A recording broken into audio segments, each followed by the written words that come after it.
Hi, I'm Klee Irwin, and I'm the director of quantum gravity research. We're in Los Angeles. We're a group of mathematicians and physicists, and we're working on a theory of everything.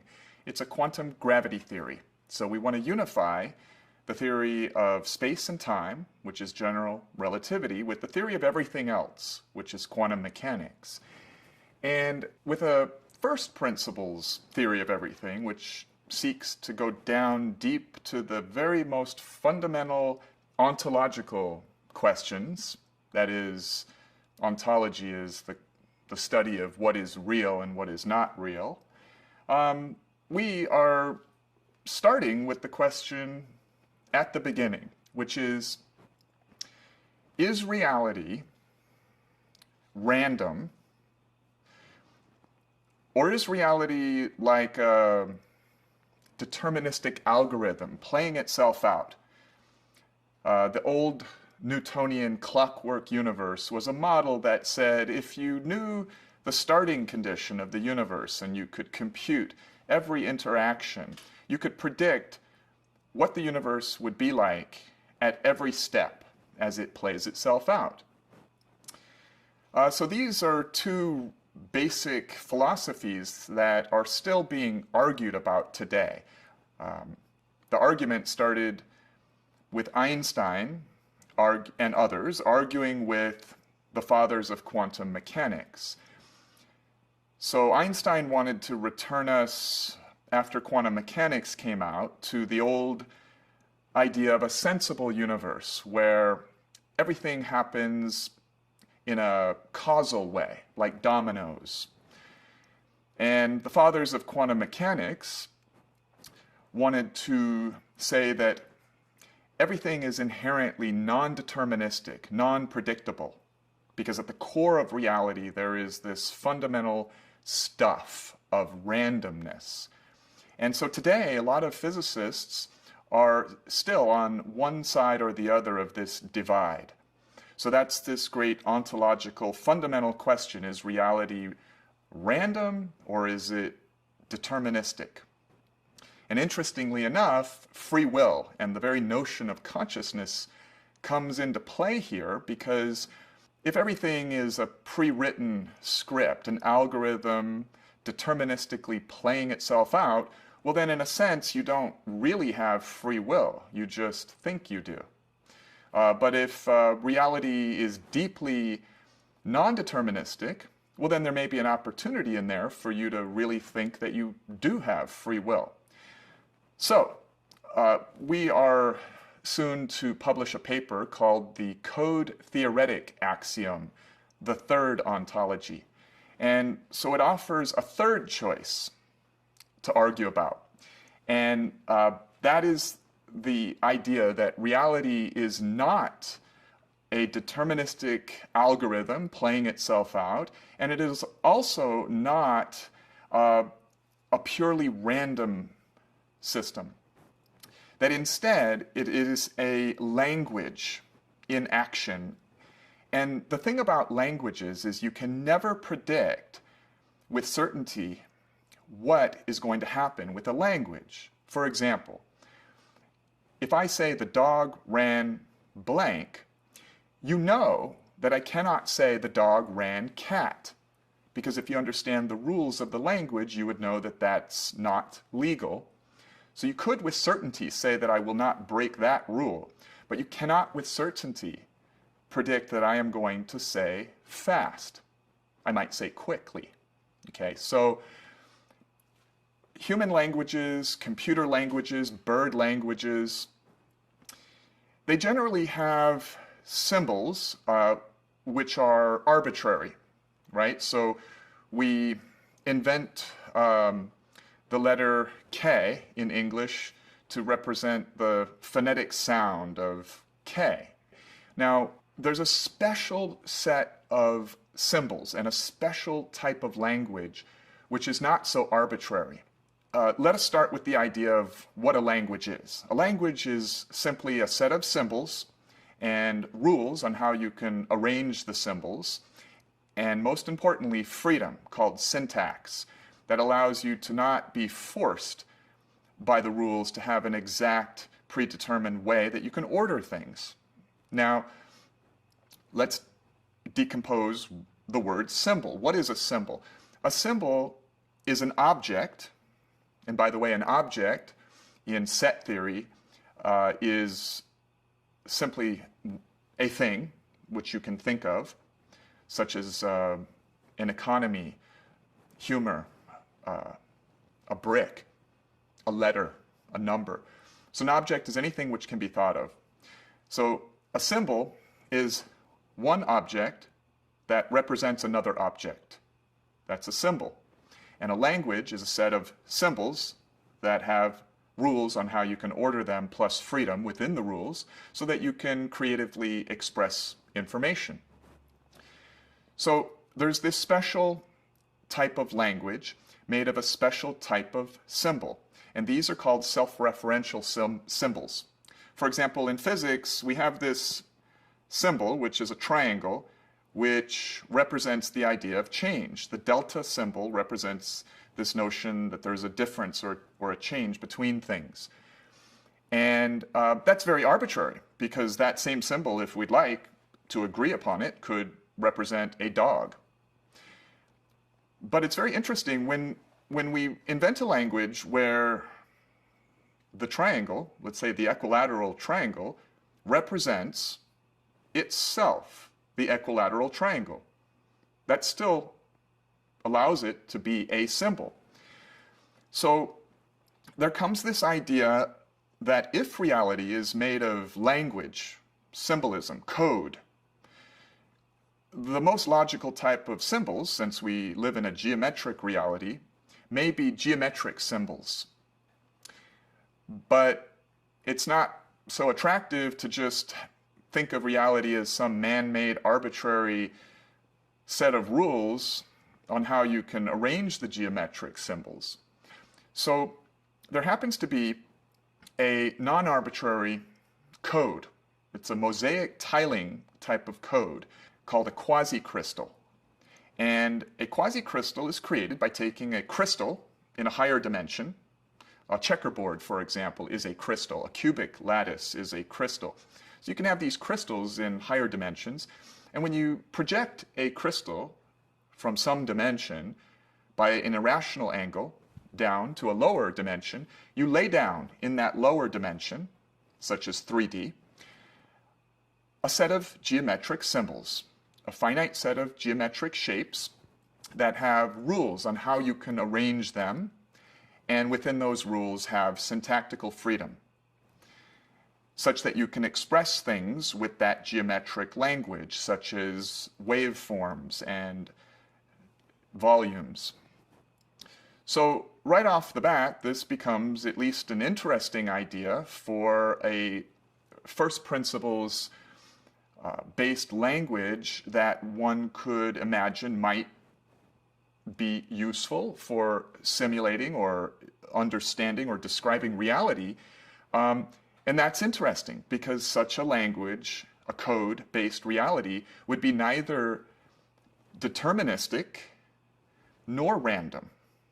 So that's what the code theoretic axiom is. It's the third ontology.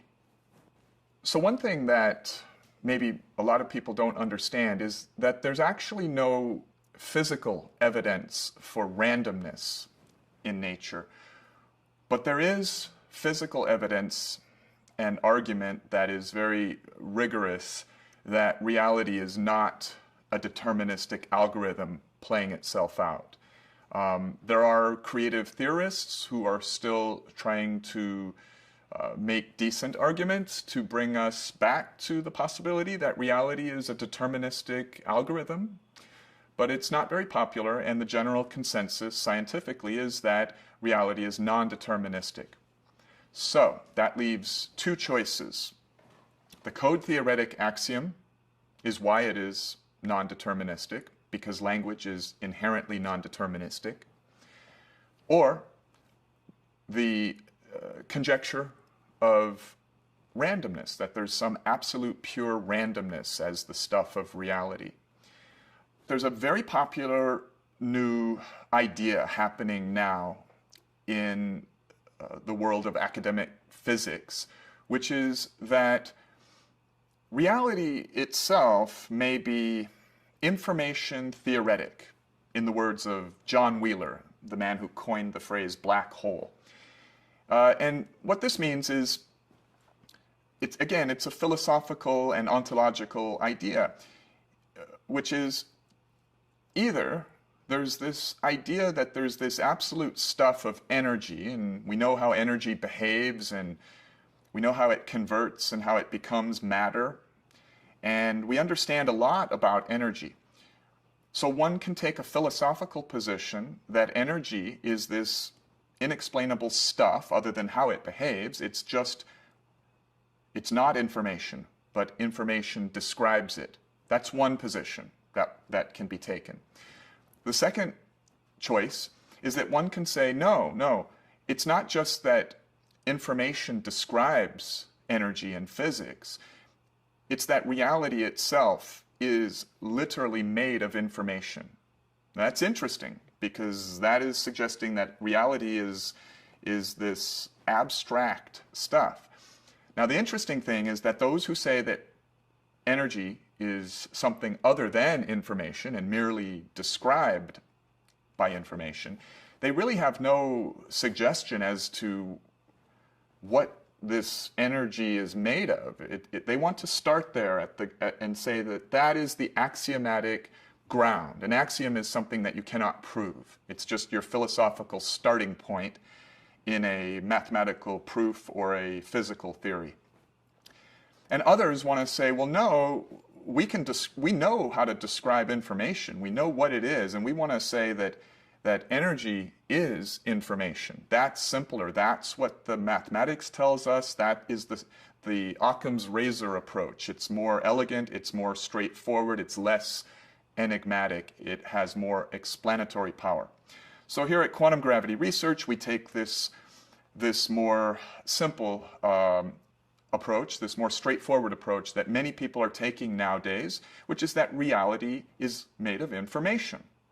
So, what is information?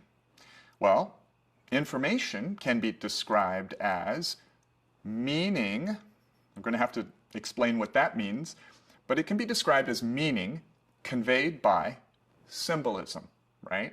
So if you have some physical system in a dimensional space, like the volume and the behavior of a hydrogen atom, a lot of that is geometric information. There's the waveform in the electromagnetic spectrum. There's the waveform of the probability plot from quantum mechanics, which is an elliptical form.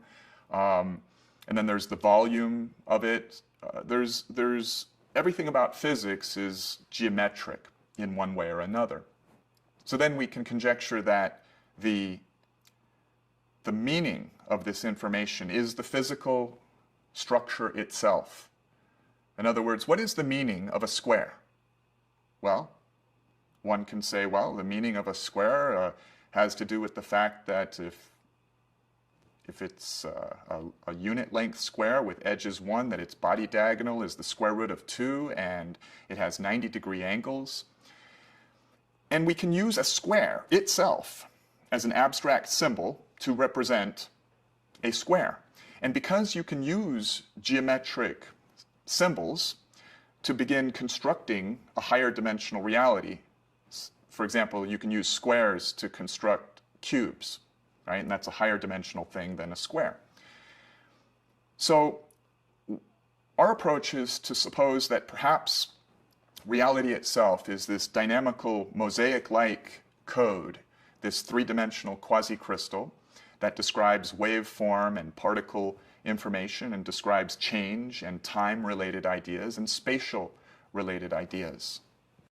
A simulation is really the idea of taking a code and using that symbolism, that informational symbolism, to model or describe something else. And if you use geometric symbols in a geometric language to simulate a geometric object, then in a sense, you have this idea where the hardware, the software, and the simulation output are all one and the same. As my friend and scientific colleague here, Ray Oshheim, says. So hopefully you have already realized that there's an interesting problem here. If meaning and language and symbolism always relates to a chooser selecting the symbols, whether that be a bird language or a computer code, then you might be wondering, well, how can reality at the smallest scale be a language? Who would recognize the meaning of the symbols? Who would choose the syntactical freedom in the language? And so that's an interesting problem. Nobel laureate Frank Wilczek said, the relevant literature, and he was talking about the meaning of quantum theory, is famously contentious and obscure. I believe it will remain so until someone constructs, within the formalism of quantum mechanics, an observer. That is, a model entity whose states correspond to a recognizable caricature of conscious awareness. And Andre Linde, co-pioneer of inflationary Big Bang theory, said, will it not turn out, with the further development of science, that the study of the universe and the study of consciousness will be inseparably linked, and that ultimate progress in the one will be impossible without progress in the other?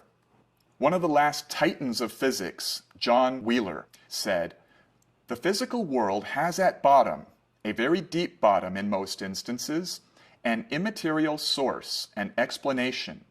That which we call reality arises in the last analysis from the posing of yes or no questions.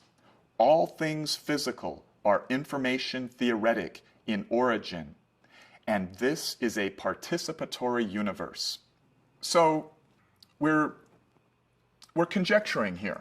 This is about plausible ideas, and even when a plausible idea seems fantastical, like the idea of the Big Bang, or a very popular idea being discussed now, even in academic level physics, that reality is actually a simulation in some computer in another universe. These ideas need to be seriously questioned, critically thought about, and not thrown out the window just because they seem outrageous, as the Big Bang itself seemed absolutely outrageous at one point. So let us then discuss how in the world there can possibly be a language as the substrate of reality without some notion of a chooser in the language and an actualizer of the meaning of these geometric symbols, because there needs to be something to interpret or actualize meaning in order to say that information exists. Now, if we like, we can just say, well, we'd like to start with the axiom that God exists. But that's not what science is about. Science is about going deeper and constantly questioning where that comes from and going all the way down to the bottom. So God may or may not exist, but if he does, I want to know, how does he exist? And so we don't need to make it religious.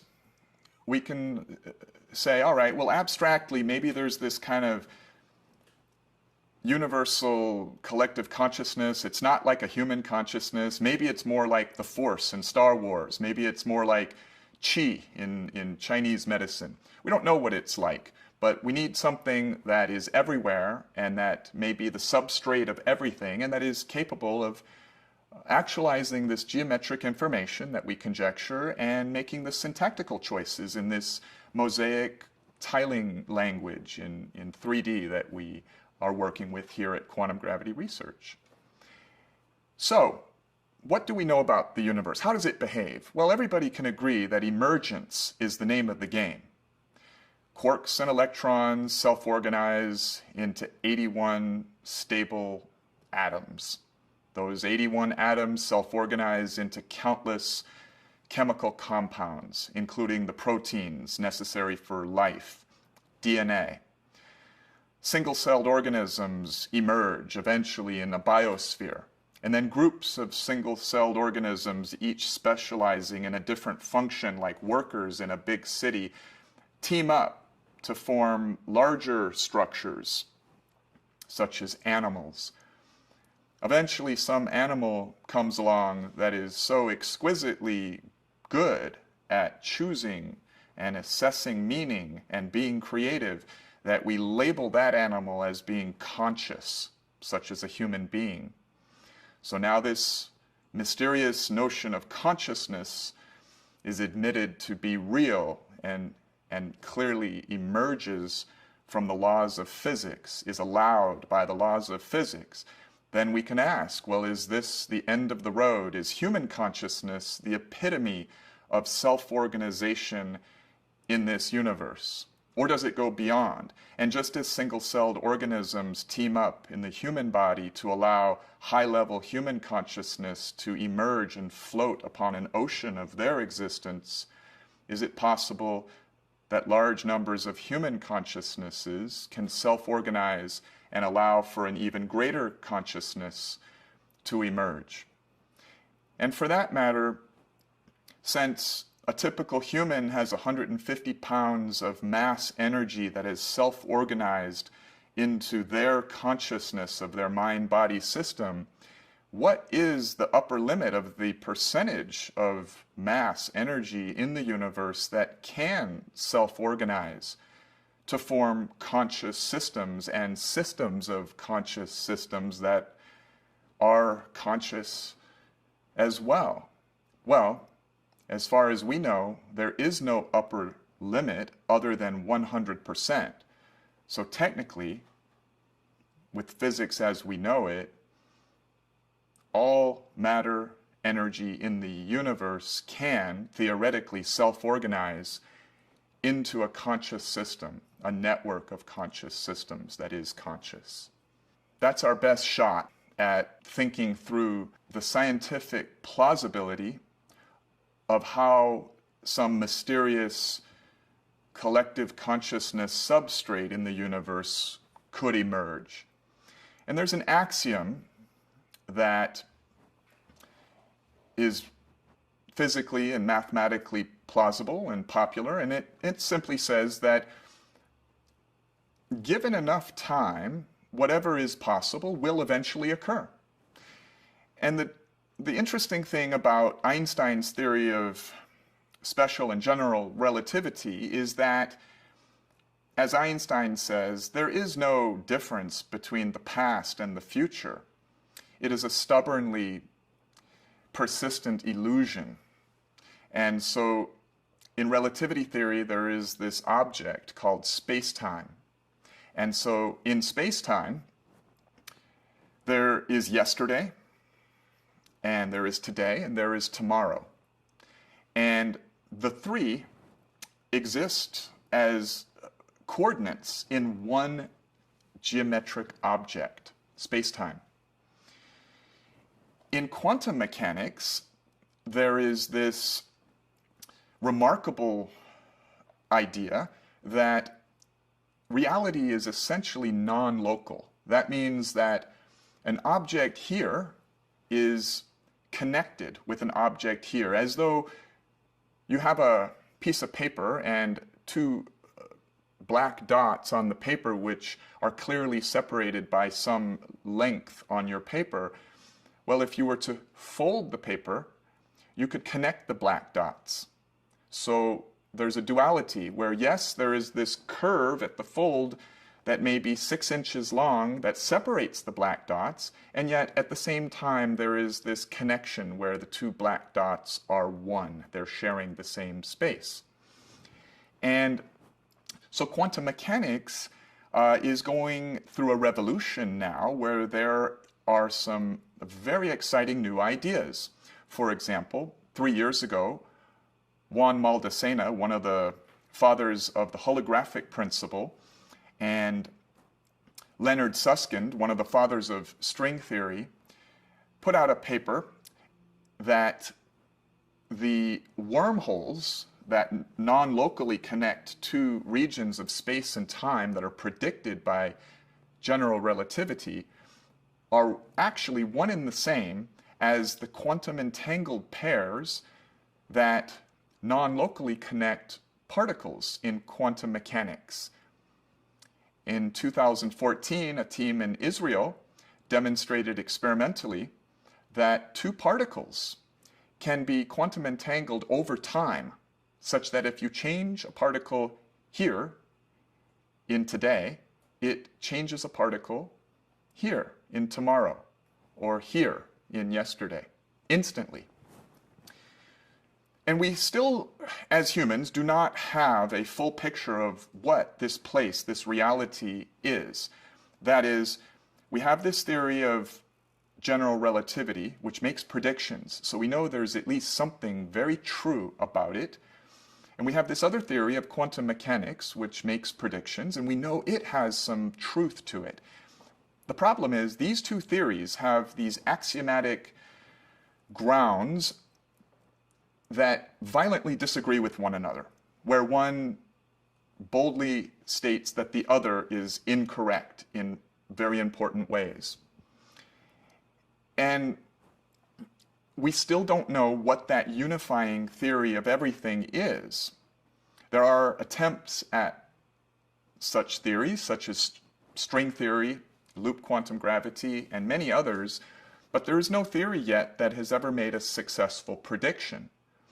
And for a theory to be respectable, it needs to make predictions, and it needs to more elegantly explain existing phenomena that other theories explain less elegantly. So we still don't have such a theory.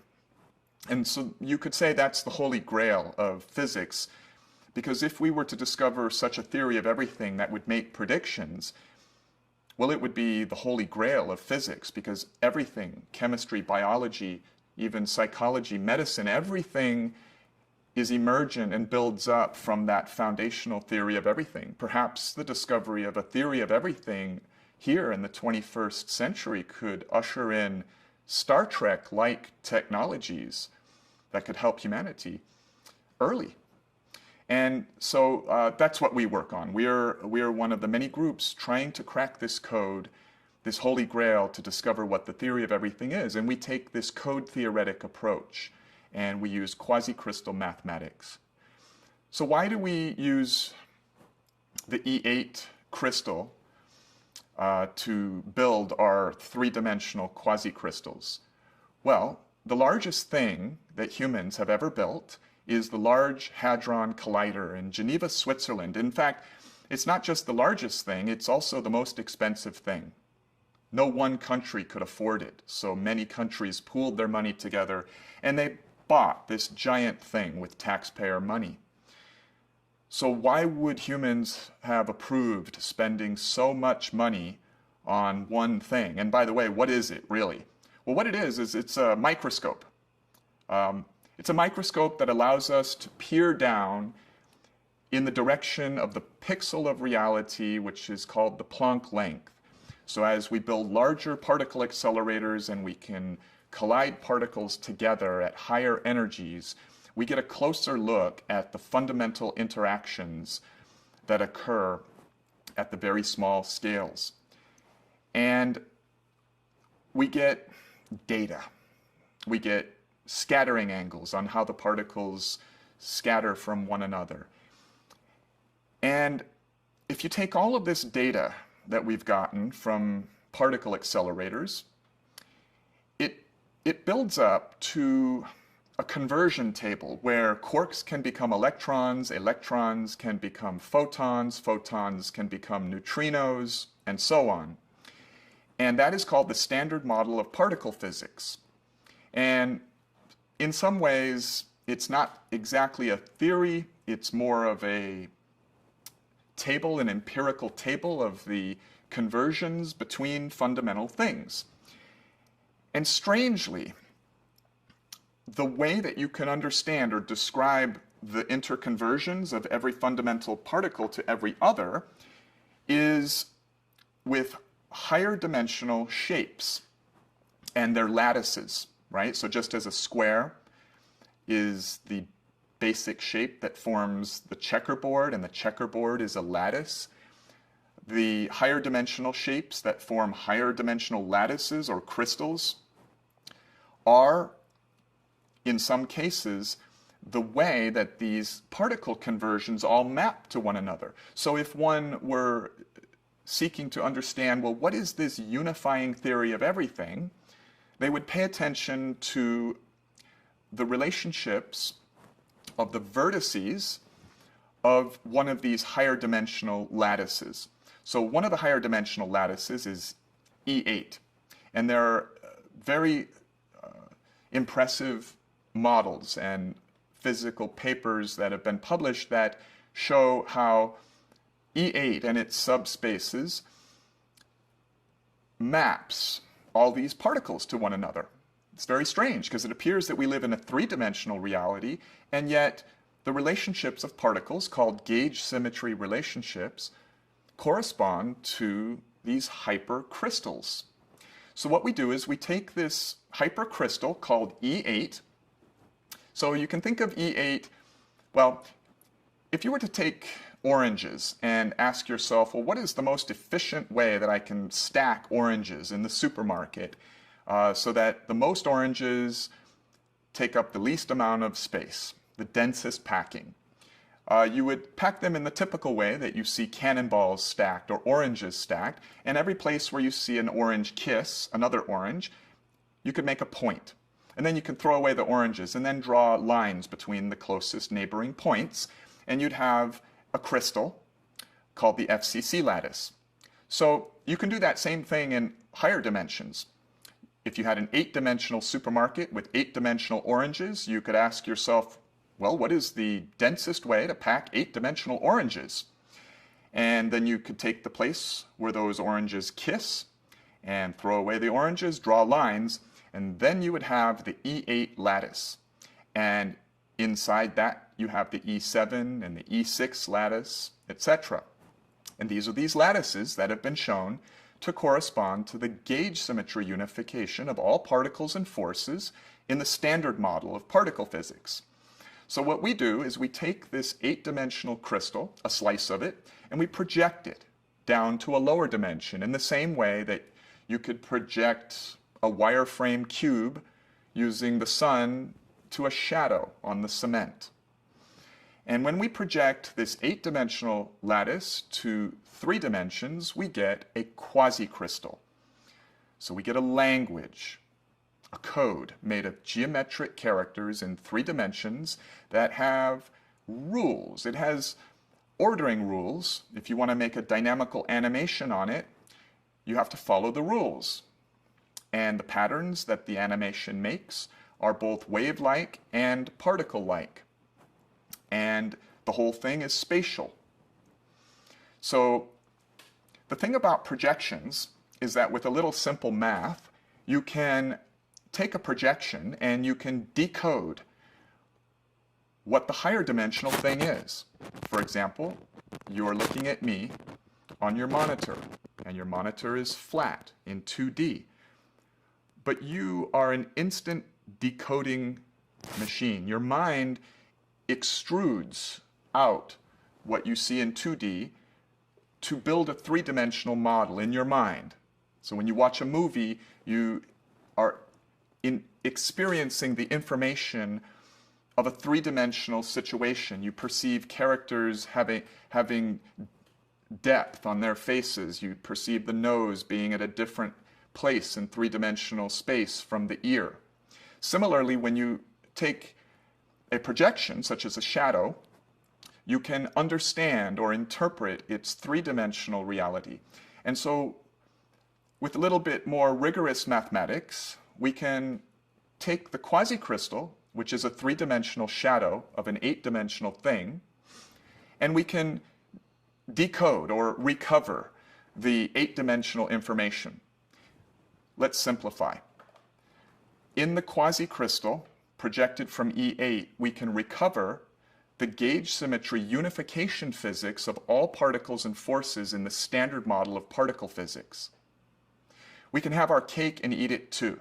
We can have a model of a 3D physically realistic particle theory in the dimensions that we observe. We don't observe curled up hidden dimensions as is supposed in string theory. We observe 3 spatial dimensions. That's the Occam's razor approach. Don't invent complicated ideas unless you have to. Go as simple as possible, but not too simple, as Einstein said. So if we can do this in 3 dimensions, we can have an explanation for why particles and forces in this system enjoy their gauge symmetry relationships and their ability to convert one into the other according to the higher dimensional lattice in 8D. So with all those crazy conjectures and definitions of things like symbols and language in place, let's ask a couple questions. Maybe we'll call them deductions. So the first one, deduction number 1, is, does consciousness exist in the universe? The majority of physicists today believe that they are conscious and have free will. We can't prove it, though, scientifically. We can barely define what consciousness even is. But we'll go ahead and deduce that, yes, probably, consciousness exists in the universe, at least in us. Deduction number 2. Are we it? Are we the end of the road? Are we the limit? Are we the epitome of consciousness? Does physics place an upper limit of 1 to 3 to 400 pounds of matter in the form of a human as far as the amount of matter energy that can self-organize into a conscious system? Or is the upper limit all the energy and matter in the universe? Physics actually points to the latter. Physics would say there is no limit. Theoretically, any percentage of matter energy in the universe can theoretically self-organize into a conscious system. Nobody can agree on how to define consciousness, and yet we can still make comparisons. We can say probably humans are more conscious than viruses. So we can then ask, can a system be more conscious than a human? And we can say, probably, if we're rational, there is no upper limit on how conscious a system can be. So it leaves this very interesting, expansive possibility for the percentage of the universe that can self-organize into conscious systems as we have, and no limit on how conscious it can become. Deductive question number 3. Since the way that human consciousness has emerged is by the self-organization of simpler living systems, such as cells, where each cell lives its life, reproducing, has its own DNA, runs from noxious chemical sources, chases nutrients, makes little primitive decisions as it measures its environment. There's no reason that the same principle of self-organization cannot occur with even more complex conscious systems teaming up in networks to create even more conscious systems. In other words, perhaps the 7.3 billion humans on the earth could theoretically link up in some way to form an even more conscious system than the individual humans in the network, like a neural network formed by each individual living cell in our mind-body system, like the computers throughout the world in the movie The Matrix that networked together to form a higher level computer that ran the Matrix. So humans are about to go out. That's what we do. We can be in a comfortable oasis in some ecosystem and we're not satisfied. We go out into scary and inhospitable places. And in the late 1960s, we went out. We left the biosphere. We went to the next celestial body, which is the moon. And one of NASA's primary goals now is to have humans arrive at the first planet in our solar system, Mars. And so given sufficient technology, which is probably going to take a quantum leap forward if humans ever discover the first principles theory of everything, humans definitely will move out as far as they can go, and they will keep going. And they will double in number. Now, doubling algorithms are interesting. They always halt due to resource limitation. If you were to have 2 pennies and you were to write 2 in your iPhone calculator and then hit the times 2 button and just double them, 2, 4, 8. If you were to do that 80 times, just hit the times 2 button 80 times, which you could probably do in 30 seconds, you would have a number that is larger than all the atoms in every dust cloud, in every solar system and galaxy in the entire universe. And so that's interesting. So then if that's true, then how come the microbes on the surface of an apple, as they begin to double when the apple decomposes, well, if they really double and it can become all the atoms in the universe, that quantity in just 80 doublings, well, why doesn't that happen in nature? Well, it's because of resource limitation. The resources of the apple itself halt the doubling algorithm of the bacteria very early. Not very many doublings can occur without resource limitation halting the algorithm. So humans, when they leave the apple of the earth and there simply is no more resource limitation other than the entire resources of all the energy in the universe, they will be able to go out and continue doubling. And after a shockingly small number of doublings, humans have the potential, with their high consciousness and their tendency to network with one another, to double to the point where massive percentages of the mass energy in the universe can be hijacked or transformed into these self-organized systems of mass energy that are conscious. And if they have some non-local physics and technology that allows those consciousnesses to network instantly, then the entire universe can potentially become a neural network, if you will, of conscious systems that is itself conscious in some sense. So it is not completely outlandish to follow the trail of logic and say that if humans don't destroy themselves with nuclear war or for some other reason prevent themselves from leaving the biosphere, and if humans discover some unification physics that allows surprisingly bizarre Star Trek type technologies as they go out and move to other coordinates in space-time, and if such technologies could allow connectivity, instant exchange of information, then indeed it is quite formally a neural network. And what that is, what that's like at its limit, it's science fiction-like, and yet plausible and somehow logical at the same time. I'm not saying it's inevitable or that it's the truth.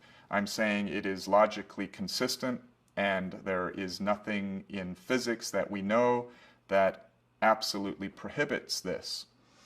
And there is the tendency of nature to continue self-organizing. it just keeps going to higher levels of complexity. For example, right now, today, because we have not had an asteroid strike of a meaningful size on Earth for a long time, we have a very large number of species on the planet. The whole thing is an interactive network where all species are interdependent and connected to one another. The sum total of the behavior of all the species actually self-regulates the salinity levels in the ocean and the chemistry of the atmosphere. And so the whole thing is technically an organism. The biosphere of Earth plus its weather systems, its plate tectonics, the entire system. And if you leave it alone and don't hit it with an asteroid or nuclear holocausts, it tends to self-organize to higher and higher levels where new species fill the niches left between existing species, and the quantity of species increases. So the way physics behaves is via emergent, ever more complex systems that self-organize. And so if ever in the universe one highly intelligent and creative species could move out beyond the resource halting limitation of a doubling algorithm, it would move out and it would continue to advance in its sophistication of consciousness and the sophistication of its connectivity. So neural networks are powerful when they have high connectivity, and they're not very powerful when they have low connectivity. Deductive question number 4. This one is a little wild. Is there anything in the laws of physics that strongly prohibits consciousness from self-organizing with bosons? Now, bosons are particles such as photons, and the electromagnetic spectrum is a spectrum of boson particles. So this is an interesting idea. Can consciousness be engineered or emerge somehow in bosons, or is it something relegated strictly to fermions? Fermions are the particles of matter, such as electrons. Well, that answer is no. There is no law of physics that prevents self-organization of photons. In fact, recently there have been breakthroughs in organizing photons, making photons actually stop and then organizing them in groups. And so this is simply something to be aware of. That is, there is no law of physics that strictly prohibits self-organization of systems that one might choose to label as conscious in the electromagnetic spectrum of space. And that is a wild idea as well, because photons can move at the speed of light. And when you move at the speed of light, you experience, according to special relativity, no time. And what does that even mean, to experience no time? What is a consciousness that experiences no time? Deductive question number 5, the last deduction. Is it possible for consciousness to move out from Earth faster than the speed of light? You see, the universe is expanding, according to the most popular model, at a rate that is faster than the speed of light. So to imagine consciousness moving out from Earth or from other planets and then networking to become a neural network of conscious systems to the point where all matter energy in the universe is self-organized into a network of conscious systems that is itself conscious, one would have to have some explanation for this conjecture as to how conscious systems could move faster than the expansion rate of the universe. And that is an open question until someone comes up with a predictive, believable theory of everything. It's expected that such a theory of everything will be deeply non-local. And the idea of non-locality is such that you don't think in the classic way. That is, you don't necessarily have to imagine that a particle here, a million light years away from a particle here, must necessarily have a signal that moves at some speed in order to be connected, to influence one another. It's known by experiment, in fact, that if you quantum entangle two particles and you flip this one here such that its spin is in the opposite position, that you instantaneously flip its entangled partner no matter how far away in time or space that it is. So it's not a matter of moving faster than the speed of light. It is an idea that happens in no time. In other words, take a quarter and look at the head side of the quarter, and then rotate the head side of the quarter and ask yourself, how much time does it take to have that rotate the tail side of the quarter? And of course, that would be a false question, because the rotation instantly rotates both sides. There is no time involved in the influence of one over the other. And again, one of the hottest ideas that's being appreciated now in physics circles is the realization that the wormholes connecting vastly separated objects across space and time are the same as the connections between quantum entangled groups of particles separated by space and time. And this view says that space and time are really secondary, emergent, illusionary in some sense, and this network of non-local connections, entanglements, wormholes becoming the same object as quantum entangled groups, and that network, which we don't yet fully understand, allows space and time to be emergent. That is, space and time are not fundamental in that view. The connections are fundamental, and the connections are fundamentally non-local. That is, they're connected across space and time, such that signals are not necessary to connect things separated by space and time.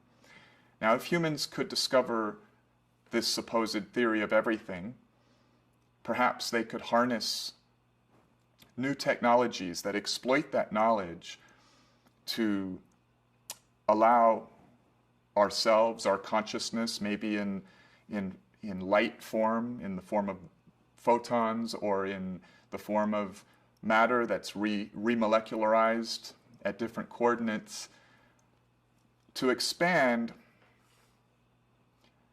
in a teleportation manner in order to populate the universe with this doubling algorithm that will occur inevitably if humans keep going, keep developing knowledge of physics and technologies, and moving out beyond the moon, beyond Mars.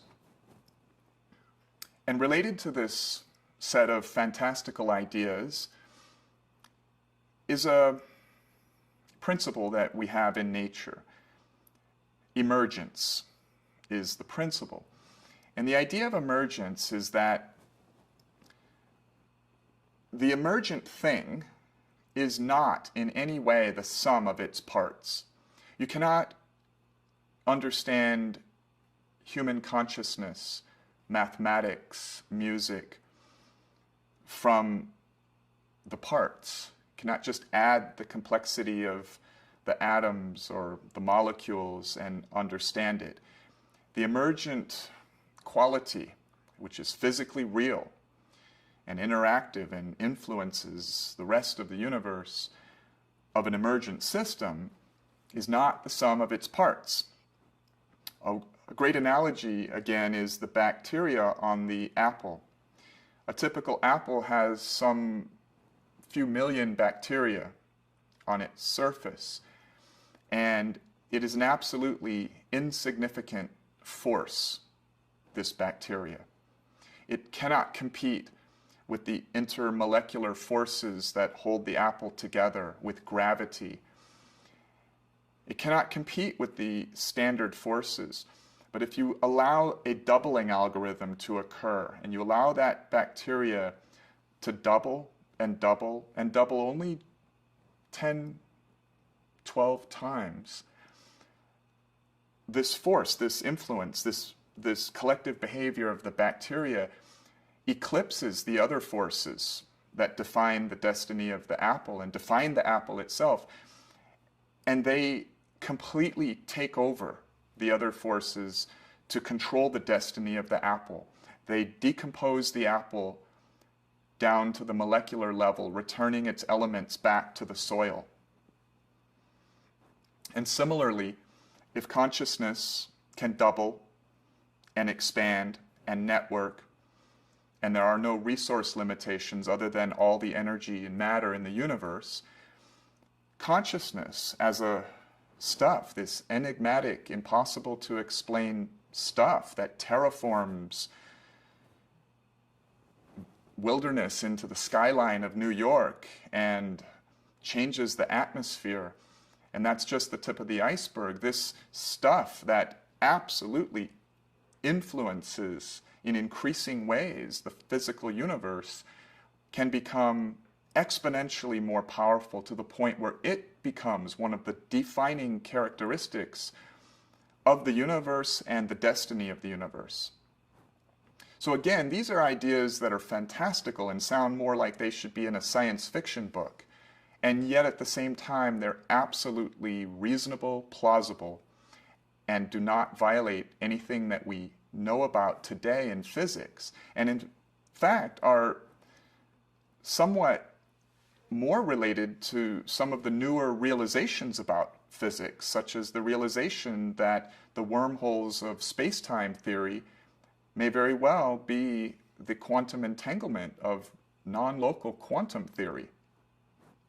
Now, the last idea is the idea of non-computability. So let's give an example. How many ways do you think 16 of your friends can be organized? You can get 16 people who you know into your kitchen, and you can start organizing them into groups. Linda and John. And you can reorder Linda and John to John and Linda. You write that down. That's 2 ways. Then you can organize Linda, John, and Susan, right? So you can do these organizations. There's only 16 people. So how many ways can you arrange until you run out of ways? Your 16 friends. 22 trillion ways. Trillion with a T. If I added a 17th friend, it would explode that number to a shockingly larger number. So factorial mathematics and exponential mathematics is absolutely non-intuitive. Now, if you had 100 friends or 1,000 friends, the ways that you could order them, the combinatorics, would exceed the computational ability of a theoretical computer that one could build from all the mass energy in the universe and then give that computer an amount of time to calculate that solution or that number, say, 1 trillion times the current age of the universe, and it still could not compute that. Quantum mechanics is about the combinatorics of interacting particles. So each particle has a wave function, and the wave functions relate to one another according to values called quantum damping and quantum resonance. And these can be computed with, say, 2 electrons. But once you get to a few more electrons, it becomes non-computable. And when you think about the quantum interactions of all quantum wave functions, so every group of particles has its own quantum wave function. So there's a quantum wave function for 1 electron in a body, and then there's another quantum wave function for a system of 3 electrons. There's a quantum wave function even for the universe. And all quantum wave functions physically interact in quantum mechanics to influence all other quantum wave functions. It's a network of quantum wave function interactions. And that is arguably the most fundamental thing of reality. It's the interaction, the relationship of things via their quantum wave function combinatorics. And so if that is the most fundamental thing of reality, and it is fundamentally non-computable, well, that's an interesting philosophy. It means we live in a universe that is fundamentally non-computable.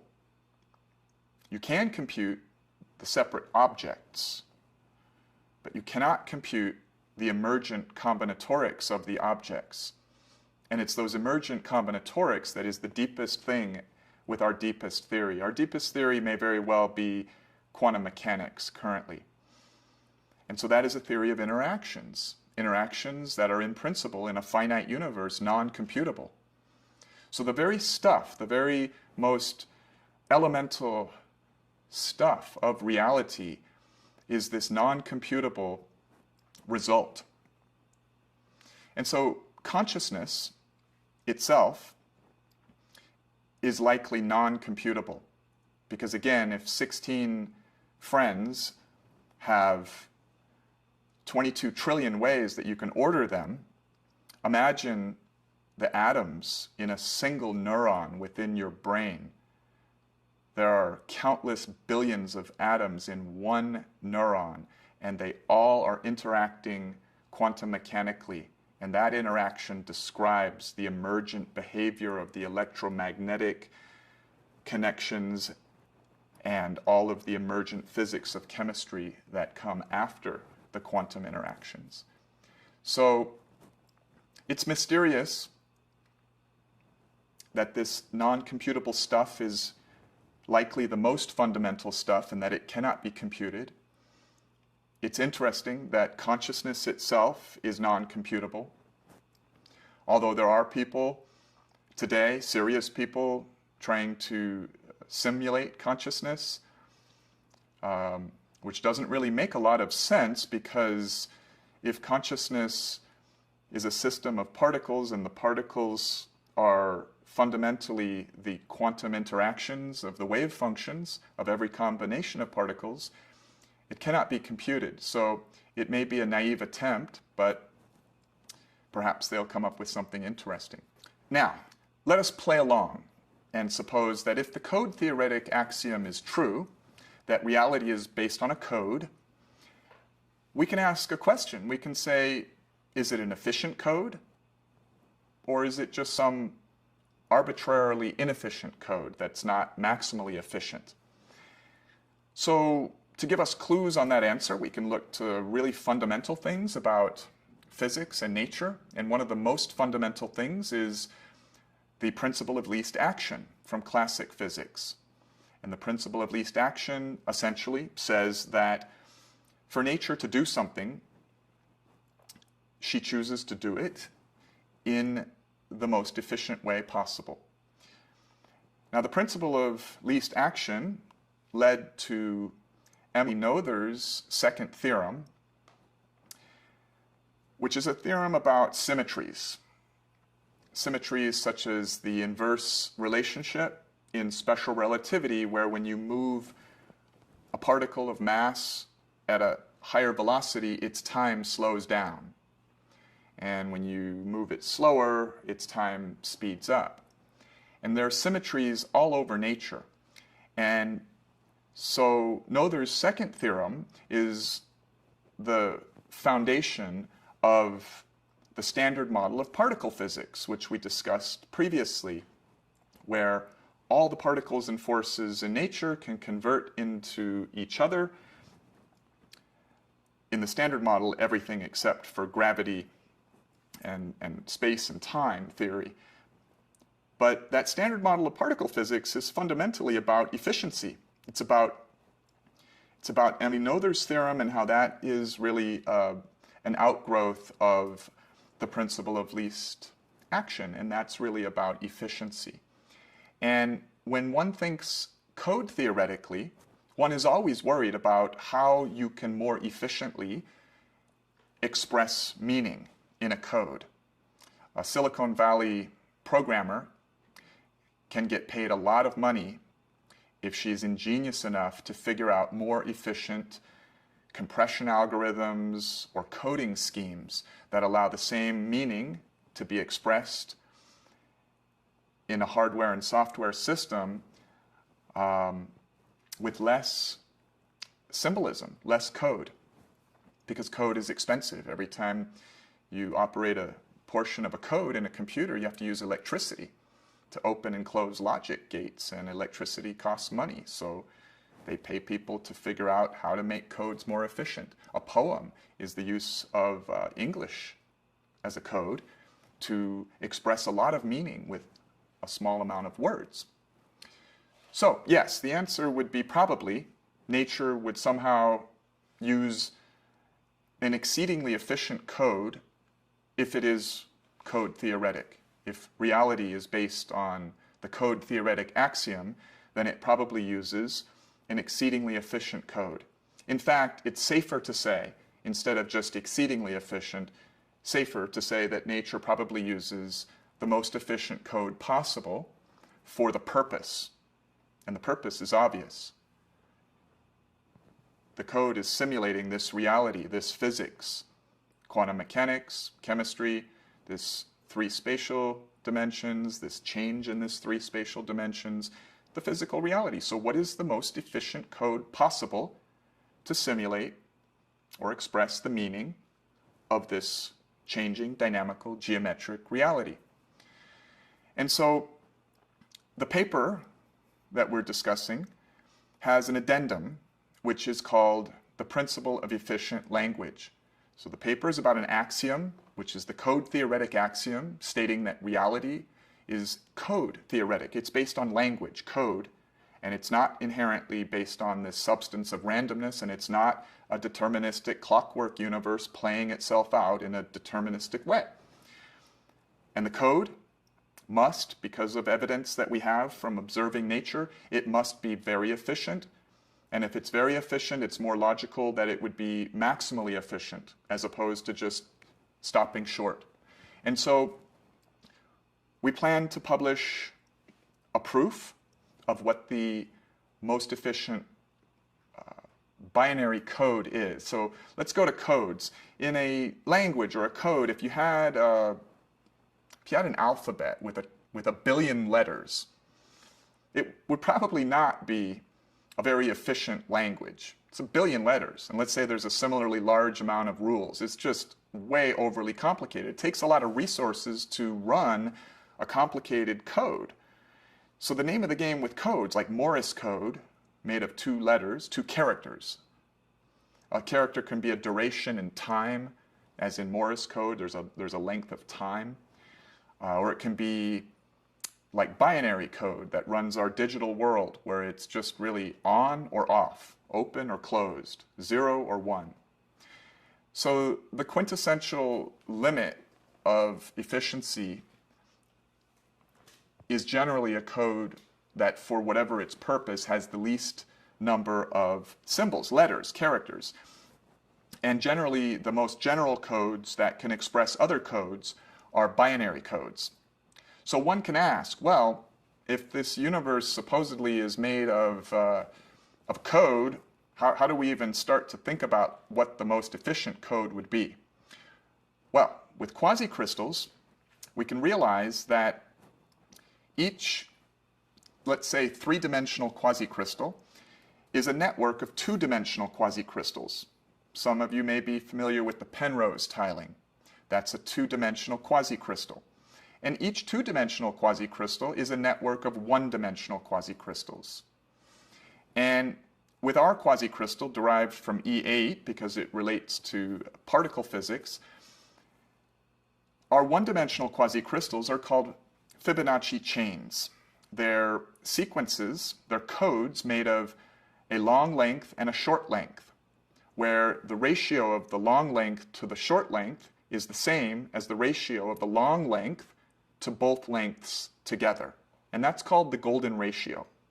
And it naturally comes from simply projecting the E8 lattice according to an angle which gives us the most connectivity in the three-dimensional graph, this three-dimensional mosaic tiling called a quasicrystal. And so our quasicrystal is really, in three dimensions, a network of one-dimensional binary codes called Fibonacci chains. And the very interesting thing about these codes is that when you make a binary action to turn a point in that code on or off, you automatically change a large number of other points on that one-dimensional line. So let's say that there's a space of points and there are no connections yet, no lines. And we would call this the Fibonacci chain possibility space. And until you draw lines, you haven't really defined a quasicrystal yet, let us say. And so then I can draw lines at a larger scale than the first scale of distances. And you can think of how you draw the lines as turning points on the possibility space, on this line, on or off. And once you select one point to be on or off, you automatically force a very large number of other points on the line to instantaneously be on or off. You see, quasicrystals are inherently non-local, fundamentally. So, what does that have to do with efficiency? Well, the ultimate resource in a code, whether it's a computer or a human using a language, it's the engine that has to choose the characters in the code and obey the rules and the syntax. So you really want to reduce your choices. So in a computer, you want to reduce your fundamental in a computer, you want to reduce your fundamental actions of opening and closing logic gates, which really correlates to your usage of zeros and ones, your usage of symbols in the computer code. And so, in a sense, you can probably recognize it's about choice. With codes, because it's not forced, it's a matter of choosing the syntactical freedom as you operate the code to express some meaning in whatever this code is trying to express. And so with quasicrystals, you get to have a single binary choice, this conserved quantity that you should be interested in, which is the action, the choice. And by that one choice, that one binary decision to have the point on or off, you get a bonus set of decisions that are automatically made without having to use any of your precious conserved resources, which is your choice. So if that's true, and we're greedy for efficiency, then the name of the game is, well, how many separate one-dimensional quasicrystals can we cross with that one point in order to get as much bang for our buck, right? Like in a crossword puzzle, you can spell cat and rat with only 5 letters because the A in the middle of the two words switch hits to serve a position in the code for the word cat and the word rat. In DNA, the position of a protein molecule serves as a position expressing meaning in one string of one-dimensional code and another string. There are strings running diagonally in DNA that are winding around the double helix, and then there are strings of code running vertically. And so nature, in DNA at least, is taking advantage of getting a lot of bang for the buck with a single character in the 4-letter code of DNA. And in quasicrystals, it's even more efficient. So the question is, well, while keeping the whole thing a network where everything is non-locally connected, how many one-dimensional quasicrystals can be combined in a network in any dimension to have the most efficient binary code possible in any dimension? And without getting too technical to try to explain why, I can tell you that there are only two possible choices. One is it would be the 4-dimensional quasicrystal derived by projecting the E8 lattice to 4 dimensions, where at every point at the center of one of the 4-dimensional icosahedra that are called 600 cells, there is a junction of 120 different Fibonacci chains that converge at that point. So if you were to turn that point on or off, you change 120 different Fibonacci chains. Or it could be in 3D. Our group has discovered an object called the quasicrystalline spin network, which relates to E8, but it's in 3 dimensions. And it has an additional sign value, which is chirality, so left or right. And because the left or right, but it only has a junction of 60 Fibonacci chains that converge at a point. And so at first one might say, well, 60 is less than the 120 in the 4-dimensional case, so why would this one in 3D be more powerful? And the reason is because this one in 3D has a bonus sign value, which is right or left. And when that operates combinatorially with the 60, you have a larger set of possibilities. That is, you can express a great deal of information because of that additional sign value that seems not apparent or available in the 4-dimensional case. So I think I went a little bit technical on that, and to reel it in and simplify, we are intending to build realistic unification physics on a 3-dimensional mosaic tiling language called the quasicrystalline spin network, which is a quasicrystal made of regular tetrahedra that is fundamentally derived from E8. And because it is derived from E8, we can recover realistic gauge symmetry unification physics for the standard model, which explains everything except for gravity. And the way we will explain gravity is through a novel approach that is based on the de Broglie electron clock model, but is a discretized version of that, which we can explain in another video. Is that it? Yeah, I think so. Do you remember the other day when I asked you how long it would take you to walk through the paper verbally, what you said? No. What did I say? I said 15 minutes. Oh. I could. I mean, I could, but you told me I could go on and on. I did? I used those words? Yeah, you said you're going to chop this up into 4 videos or something.